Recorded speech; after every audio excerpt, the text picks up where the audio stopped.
Hello.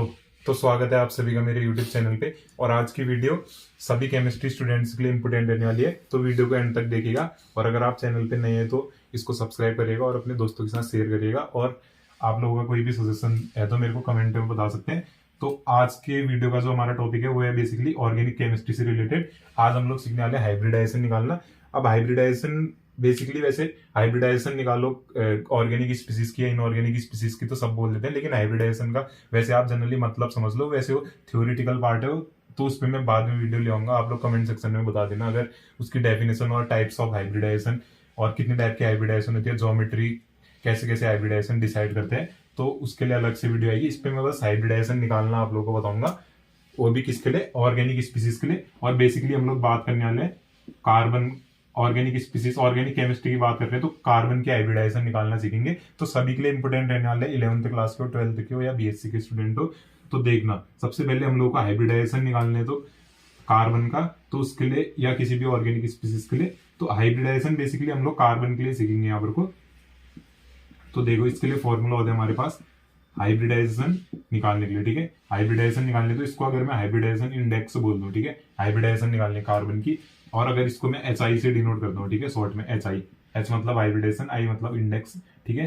तो hybridisation index निकालने के लिए क्या हो जाएगा फॉर्मूला, कार्बन के केस में बात कर रहा हूं मैं यहाँ पर को, नंबर ऑफ एटम्स अटैच्ड, ठीक है। हम लोग देख लेंगे कि कार्बन के सराउंडिंग में एक कार्बन हम लोग को पता है 4 बॉन्ड बनाते हैं, उस पर अभी मैं बेसिकली बाद में आऊंगा। तो आप लोग एक बार देख लो नंबर ऑफ एटम्स अटैच्ड, ठीक हो गया, कि कितने नंबर ऑफ एटम्स अटैच्ड हैं, plus number of negative charge, ठीक है, कितना नेगेटिव चार्ज प्रेजेंट है, नेगेटिव चार्ज भी तो हो सकता है कार्बन में, plus number of lone pair, कि कितना लोन पेयर प्रेजेंट है किसमें, number of lone pair at that atom. यहां पर को मैं कार्बन की बात कर रहा हूं तो number of lone pair at carbon भी बोल सकते हो आप, एट दैट एटम। तो सबके लिए ये बेसिकली इंपोर्टेंट रहने वाले। तो सबसे पहले हम हाइब्रिडाइजेशन इंडेक्स निकालने हैं, हाइब्रिडाइजेशन की वैल्यू निकालने हैं कार्बन के लिए। तो नंबर ऑफ एटम्स अटैच देखेंगे, कितने एटम्स अटैच है, नेगेटिव चार्ज कितने और लोन पेयर कितने हैं, ठीक है। अब हमारे पास अगर हाइब्रिडाइजेशन इंडेक्स की वैल्यू, अगर हमारे पास हाइब्रिडाइजेशन इंडेक्स की वैल्यू ये सब कैलकुलेट करके एटम्स अटैच्ड देख के कितना नेगेटिव चार्ज प्रेजेंट है कार्बन के केस में, या कितनी लोन पेयर प्रेजेंट है कार्बन के रिस्पेक्ट में, अभी एग्जांपल से और ज्यादा क्लियर हो जाएगा आपको। तो अगर इसकी वैल्यू आ रही है हमारे पास 4, हाइब्रिडाइजेशन इंडेक्स की वैल्यू आ रही है 4, तो हाइब्रिडाइजेशन क्या हो जाएगी इसके रिस्पेक्ट में, sp3, ठीक है। और अगर हाइब्रिडाइजेशन इंडेक्स की वैल्यू आ रही है 3, तो इसकी हाइब्रिडाइजेशन क्या हो जाएगी हमारी sp2, ठीक है। और अगर हाइब्रिडाइजेशन इंडेक्स की वैल्यू आ रही है 2, तो इसकी हाइब्रिडाइजेशन क्या हो जाएगी हमारी sp, ठीक है। अब इनकी ज्योमेट्री और इनके बारे में अगर मेरे को आप लोगों को बताना होगा उसके बारे में मैं बाद में आऊंगा, ठीक है। तो इस पे आप लोग देख लो, जनरली हाइब्रिडाइजेशन इंडेक्स का ये जनरली फॉर्मूला हो गया। और हम लोग को पता चल गया कि हाइब्रिडाइजेशन कितनी कितनी होती है कार्बन में, एक होती है हमारे पास sp3, एक होती है sp2 और एक होती है sp। और ये कब कब होती है, जब हाइब्रिडाइजेशन इंडेक्स की वैल्यू 4 आएगी तो sp3, 3 आएगी तो sp2 और 2 आएगी तो sp, ठीक है। ये हाइब्रिडाइजेशन होती है। और सबसे पहले आप बेसिकली ये देख लो, इसका आप स्क्रीनशॉट भी ले सकते हो, फॉर्मूला इंपोर्टेंट था आप लोग ले। अब बेसिकली इसमें आप लोग ये देख लो कि आप लोग वीडियो को पॉज भी कर सकते हो। और सबसे पहले हम लोग अब कार्बन पे आ जाते हैं, ठीक है, कार्बन पे आ जाते हैं। कार्बन का एटॉमिक नंबर हम लोग को पता है कितना होता है, 6, ठीक है। कार्बन का एटॉमिक नंबर 6 होता है, तो यहाँ पर को लिख देता हूँ बेस में। और एटॉमिक मास कितना होता है, 12 होता है, ठीक है। बेसिकली क्या होता है, एलिमेंट्स में एटॉमिक नंबर का ही डबल एटॉमिक मास होता है। और मैंने पीरियोडिक टेबल कैसे याद करें उस पर वीडियो डाली, आप मेरे चैनल पे देख सकते हो। फिर मैं बाद में और पीरियोडिक टेबल को अच्छे से इलेबोरेट करके और बता दूंगा आप लोगों को कि कैसे उस पर ट्रेंड्स आते हैं और कैसे उसको याद करने हैं हम लोग को। तो इसका फॉर्मूला देख लीजिए आप, इसका इलेक्ट्रॉनिक कॉन्फ़िगरेशन क्या होता है कार्बन का, 1s2, 2s2 और 2p2। तो हम लोग को पता है कार्बन के पास कौन कौन से यहाँ पर को ऑर्बिटल प्रेजेंट है, एक s ऑर्बिटल प्रेजेंट है और एक p ऑर्बिटल प्रेजेंट है, ठीक है, कार्बन के पास। और कौन कौन से ऑर्बिटल प्रेजेंट नहीं है, d और f ऑर्बिटल प्रेजेंट नहीं है, ठीक है, d और f ऑर्बिटल प्रेजेंट नहीं है। s और p ऑर्बिटल प्रेजेंट है, d और f ऑर्बिटल प्रेजेंट नहीं है। तो इसकी हाइब्रिडाइजेशन किसके रिस्पेक्ट में होगी, s और p ऑर्बिटल के रिस्पेक्ट में होगी। तभी मैंने ऐसा कहा कि अगर हाइब्रिडाइजेशन इंडेक्स की वैल्यू 4 आ रही है तो हाइब्रिडाइजेशन क्या हो जा रही है, sp3 हो जा रही है। और अगर हाइब्रिडाइजेशन इंडेक्स की वैल्यू 3 आ रही है तो sp2 हो जा रही है हाइब्रिडाइजेशन कार्बन की। और अगर हाइब्रिडाइजेशन इंडेक्स की वैल्यू 2 आ रही है तो हाइब्रिडाइजेशन क्या हो जा रही है कार्बन की, sp हो जा रही है, ठीक है। और कार्बन के पास क्या क्या प्रेजेंट है, बस s और p ऑर्बिटल प्रेजेंट है। ये देखो वैलेंस, बस कार्बन का आपको इलेक्ट्रॉनिक कॉन्फ़िगरेशन ऐसे भी दिखेगा, ये 1s2 को नहीं लिखा होगा, उसकी जगह कोई नोबल गैस का कॉन्फ़िगरेशन लिखा होगा, जैसे हाइड्रोजन, हीलियम, लिथियम ऐसे करके लिखा होता है ना कॉन्फ़िगरेशन में, तो हीलियम लिखा होगा जनरली, और 2s2 2p2, ये हमारा इसका क्या हो गया, वैलेंस सेल कॉन्फ़िगरेशन। ठीक है, वैलेंस सेल कॉन्फ़िगरेशन भी बोल देते हैं इसको, वैलेंस सेल कॉन्फ़िगरेशन। ठीक है, वैलेंस सेल कॉन्फ़िगरेशन, या वैलेंसी इलेक्ट्रॉन कितने हैं कार्बन में अगर पूछ लेते थे तो 4 इलेक्ट्रॉन वैलेंस है। अब कार्बन को क्या करना है, अपना ऑक्टेट पूरा करना है, 8 इलेक्ट्रॉन बनाने हैं। तो 8 इलेक्ट्रॉन कैसे बनेगा, 2 2 4 4 इलेक्ट्रॉन तो कार्बन के पास प्रेजेंट है वैलेंस सेल में। ठीक है, 4 इलेक्ट्रॉन तो कार्बन के पास प्रेजेंट है वैलेंस सेल में। ये देखो 4 इलेक्ट्रॉन कार्बन के पास प्रेजेंट है वैलेंस सेल में। अब उसको कितने बनाने हैं स्टेबल होने के लिए, सब एलिमेंट्स आते हैं कि हम स्टेबल हो जाए, नोबल गैस कॉन्फ़िगरेशन अटेन कर ले, जैसे 2 हो गया, 8 हो गया, 8 हो गया, 18 हो गया, ऐसे करके आप लोगों ने 11th और 10th में इस तरीके से पढ़ा होगा। तो 8 इलेक्ट्रॉन्स आते हैं कार्बन भी। अब वो 8 इलेक्ट्रॉन कैसे गेन कर सकते हैं, या तो 4 इलेक्ट्रॉन किसी से ले ले, या 4 इलेक्ट्रॉन अपने डोनेट कर दे, तो 4 इलेक्ट्रॉन डोनेट कर देगा तो 1s2 कॉन्फ़िगरेशन। लेकिन कार्बन के केस में क्या होता है, ना वो 4 इलेक्ट्रॉन किसी को डोनेट कर सकते हैं, ना ही किसी से ले सकते हैं। तो वो क्या करते हैं, म्यूचुअल शेयरिंग करते हैं कार्बन। क्या करते हैं कार्बन, म्यूचुअल शेयरिंग करते हैं। ठीक है, जैसे एग्जांपल से समझने की कोशिश करना, हमारे पास है CH4 का मॉलिक्यूल। ठीक है, CH4 का मॉलिक्यूल है, इसको एक बार और अच्छे से बना देते हैं CH4 के मॉलिक्यूल को। ये देखो बीच में हमारे पास कार्बन है। ठीक है, CH4 हम लोग को पता है क्या है, एल्केन होते हैं। ठीक है, एल्केन होते हैं CH4। अब देखो एक इलेक्ट्रॉन हाइड्रोजन ने दिया होगा यहाँ पर को, एक इलेक्ट्रॉन कार्बन ने दिया होगा, एक इलेक्ट्रॉन कार्बन ने, एक इलेक्ट्रॉन हाइड्रोजन ने, एक इलेक्ट्रॉन कार्बन ने, एक हाइड्रोजन ने, एक कार्बन ने, एक हाइड्रोजन ने।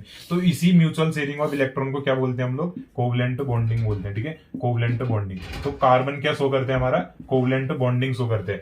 ना ही वो यहाँ पर को आयनिक बॉन्ड बना रहे हैं, ना ही कोई दूसरा कोऑर्डिनेट बॉन्ड बना रहे हैं, कोई भी बॉन्ड नहीं, बस कोवलेंट बॉन्डिंग शो कर रहा है कार्बन यहाँ पर को। ठीक है, तो इस तरीके से वो अपना 8 इलेक्ट्रॉन वाला स्टेबल कॉन्फ़िगरेशन अटेन कर लेते हैं। जैसे यहाँ पर कार्बन को 4 इलेक्ट्रॉन मिल गए, हाइड्रोजन ने भी अपना कॉन्फ़िगरेशन पूरा कर लिया। अब 11th और 10th क्लास में आपने लिवाइज डॉट स्ट्रक्चर वगैरह बनाए होंगे बहुत सारे। तो अब इसके आगे की कहानी थोड़ा देख लेना।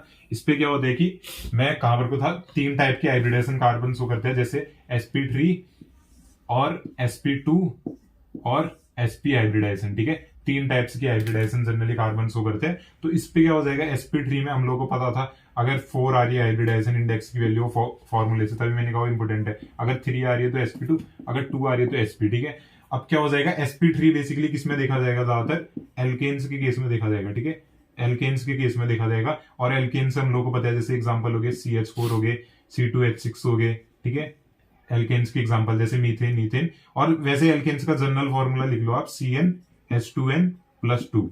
और एक और चीज, sp3 हाइब्रिडाइजेशन कब आप सीधे देख के बता सकते हो, जब कार्बन सारे के सारे सिंगल बॉन्ड बना रहा होगा, सारे के सारे सिंगल बॉन्ड बना रहा होगा, तो तब हम क्या कह देंगे, कार्बन की हाइब्रिडाइजेशन क्या है, sp3, या कार्बन सिंगल बॉन्ड बना रही, या इसको सिग्मा बॉन्ड भी बोल देते हैं। ठीक है, सिग्मा बॉन्ड भी बोल देते हैं। ठीक है, ऐसे करके बोल सकते हो आप लोग। जो मैंने हाइब्रिडाइजेशन इंडेक्स का फॉर्मूला लिखा है ना, hybridisation index equal to number of atoms attached, या नंबर ऑफ सिग्मा बॉन्ड भी होते हैं, number of sigma bond, number of sigma bond plus number of negative charge, number of negative charge, negative charge हो गया, plus number of lone pair. जिस भी atom के हम लोग हाइब्रिडाइजेशन निकाल ले तो उसके लिए number of sigma bond, number of negative charge कितना प्रेजेंट है, और नंबर ऑफ लोन पेयर कितने हैं उस एटम में। ठीक है, जिसकी भी हाइब्रिडाइजेशन निकाल ले। तो इसका sp3 हाइब्रिडाइजेशन का जनरल एग्जांपल क्या हो जाएगा, एल्केन्स हो जाएंगे सारे, और वो सारे सिंगल बॉन्ड बनाते हैं एल्केन से, हम लोग को पता है, जैसे मीथेन हो गया।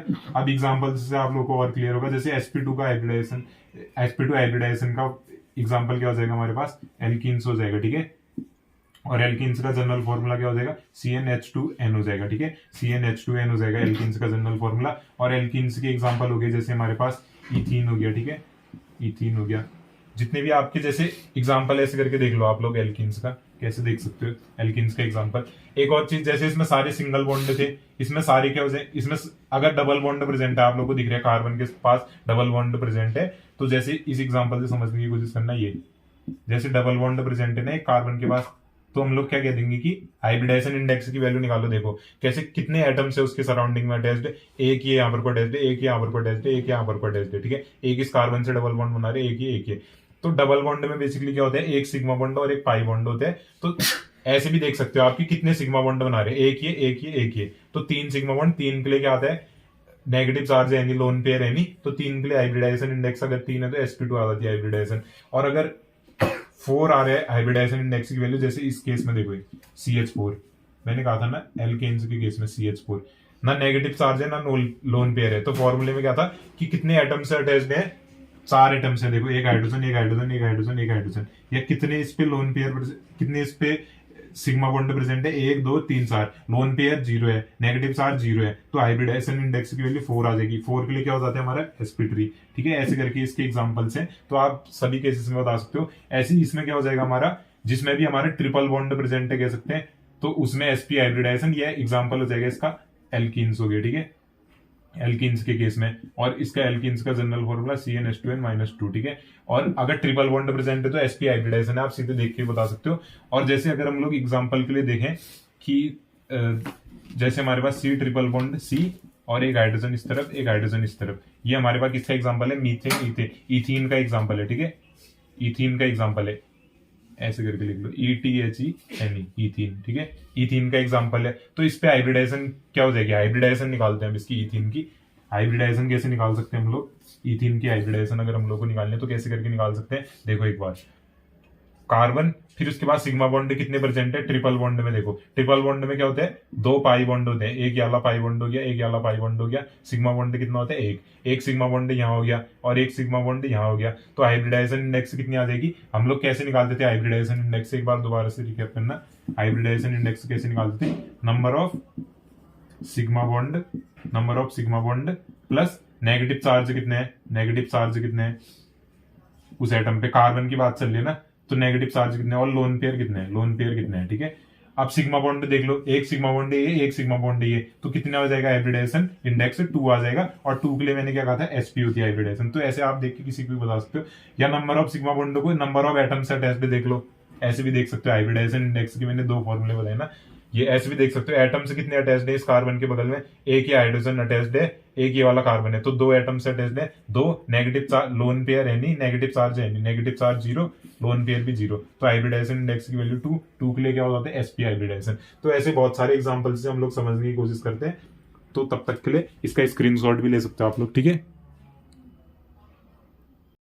ये देखो, अब हमको कुछ एग्जांपल से हम लोग सीखने की कोशिश करते हैं, जैसे देखो एक बार, ये हमारे पास CH3 CH double bond CH2, तो इस पे हम लोग को सारे कार्बन की हाइब्रिडाइजेशन निकालनी है, तो कैसे निकाल लेंगे, देख के भी निकाल सकते हो सीधे, CH3 है, तो देखो ये एक H, इसको खोल के लिख रहा हूं मैं, एक यहाँ पर को कार्बन से बॉन्डेड है, ठीक है, इस वाले की बात कर रहा हूं मैं, तो ये देखो 1 sigma bond 2 sigma bond 3 sigma bond और ये चौथा सिग्मा बॉन्ड, तो क्या हो जाएगी इसकी हाइब्रिडाइजेशन, नेगेटिव चार्ज है नहीं, लोन पेयर है नहीं, तो ऐसे भी लिख सकते हो आप, कितने एटम से अटैच्ड है, कितने सिग्मा बॉन्ड है, 2 फॉर्मूले बताए ना मैंने आप लोग को, दोनों में से जो पसंद है उससे निकाल सकते हो कि कितने एटम से अटैच्ड है वो देख लो, या कितने सिग्मा बॉन्ड है, कितने एटम से अटैच्ड है में से, एक ये कार्बन अटैच्ड है, एक हो गया, दूसरा, तीसरा, चौथा, तो नेगेटिव चार्ज है नहीं, 0 है, तो ऐसे करके निकाल सकते हो। और सिग्मा बॉन्ड भी गिन सकते हो, सिग्मा बॉन्ड मतलब सिंगल बॉन्ड, तो एक सिग्मा बॉन्ड एक सिग्मा बॉन्ड एक सिग्मा बॉन्ड एक सिग्मा बॉन्ड, ठीक है।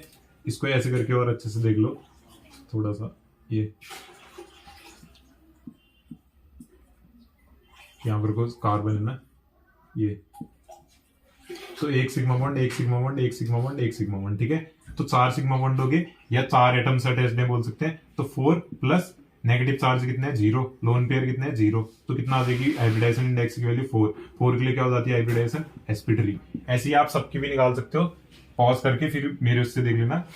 अब इस पे देखो, इसकी हाइब्रिडाइजेशन कितनी आएगी, एक एटम ऐसे अटैच्ड है, इसको भी इलेबोरेट करके खोल के देख लो एक बार, वैसे तो डायरेक्टली देख के पता चल जाएगा कि एक डबल बॉन्ड प्रेजेंट है तो sp2 हाइब्रिडाइजेशन आ जाएगी। तो इसको अगर खोल के लिखना चाहे तो C, एक हाइड्रोजन है, एक यहाँ से सिंगल बॉन्ड कार्बन के साथ अटैच्ड है, हाइड्रोजन के साथ नहीं है, हाइड्रोजन तो ऐसे करके वो खाली उसको रिप्रेजेंट करने का तरीका है। ये इस वाले पे या तो आप ऐसे करके देख लो कि कितने सिग्मा बॉन्ड बना रहे, ठीक है, इस वाले कार्बन पे अगर आप लोगों को देखने हैं तो कितने सिग्मा बॉन्ड बना रहे, एक हाइड्रोजन के साथ, एक यहाँ है, एक डबल बॉन्ड में हो गया, तो 3 सिग्मा बॉन्ड। या ऐसा देख लो कितने एटम से अटैच्ड है, एक यहाँ कार्बन से अटैच्ड है, एक इधर अटैच्ड है और एक हाइड्रोजन से अटैच्ड है, ठीक है। ऐसे करके इसको मैंने ओपन करके रिप्रेजेंट करूँ तो अगर, तो ऐसे देखो ये बीच वाला कार्बन है, ये हो गया, और एक इस कार्बन से अटैच्ड है, एक ऊपर हाइड्रोजन से, और एक यहाँ पर को कार्बन से, और यहाँ पर को डबल बॉन्ड है, ठीक है। तो सिग्मा बॉन्ड कितनी होगी, एक यहाँ हो गया, एक यहाँ, एक यहाँ, और नंबर ऑफ एटम से अटैच्ड करके भी देख सकते हो, एक ही हो गया, एक ये, तो 3 एटम से अटैच्ड है, या 3 सिग्मा बॉन्ड बोल सकते हो, जो भी आपको पसंद है फॉर्मूला। और नेगेटिव चार्ज कितने हैं, 0 हो गया, लोन पेयर कितने 0 हो गया, तो हाइब्रिडाइजेशन इंडेक्स 3, और 3 के लिए क्या होती है हमारी हाइब्रिडाइजेशन की वैल्यू कितनी हो जाएगी sp2। ठीक है, अब ऐसे ही इसके लिए ये भी सेम वही है, CH2 यहीं पर को देख लो, CH और एक डबल बॉन्ड, एक सिग्मा बॉन्ड ये हो गया, एक सिग्मा बॉन्ड ये, एक सिग्मा बॉन्ड इसमें, तो 3 हो जाएगा, और नेगेटिव चार्ज है नहीं, लोन पेयर है नहीं, तो 3 इसके लिए भी sp2। कैसे भी निकाल सकते हो, नंबर ऑफ एटम्स अटैच देख लो, एक ये है, 2 ये है, ठीक है, हाइड्रोजन, ठीक है, और नेगेटिव चार्ज है नहीं, लोन पेयर है नहीं, तो 3 आ जाएगी इसके लिए हाइब्रिडाइजेशन इंडेक्स की वैल्यू। अब जैसे इसमें देख लो, इसकी हाइब्रिडाइजेशन इंडेक्स की वैल्यू CH3 है, 3 हाइड्रोजन के साथ अटैच्ड है, मतलब 3 सिग्मा बॉन्ड हाइड्रोजन के साथ, एक इधर वाले कार्बन के साथ, तो sp3।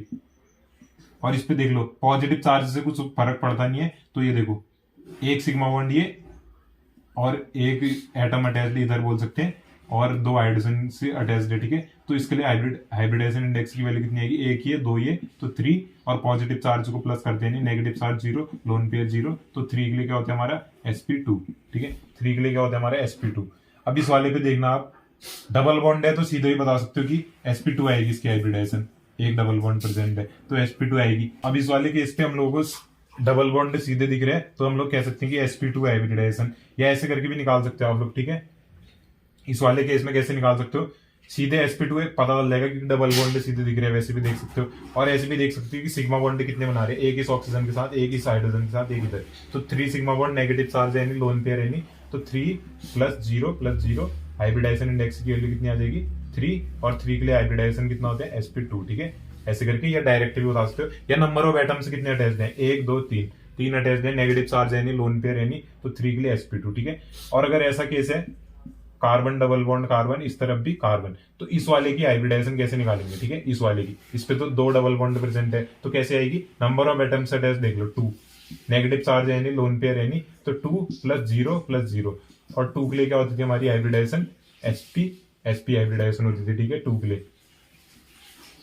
ये तो बेसिकली बस थोड़े से एग्जांपल थे। अब इस वाले पे देख लो आप लोग, ये CH2 डबल बॉन्ड CH, ठीक है, CH2 डबल बॉन्ड CH और CH3, इस वाले की देख लो क्या आएगी हाइब्रिडाइजेशन sp2 आ जाएगी, और इसकी कितनी आ जाएगी, डबल बॉन्ड एक है, इसकी कितनी आ जाएगी, एक सिग्मा बॉन्ड, दूसरा सिग्मा बॉन्ड, तीसरा सिग्मा बॉन्ड, 3 के लिए क्या होता है sp2, और इस वाले की कितनी आएगी हाइब्रिडाइजेशन sp3।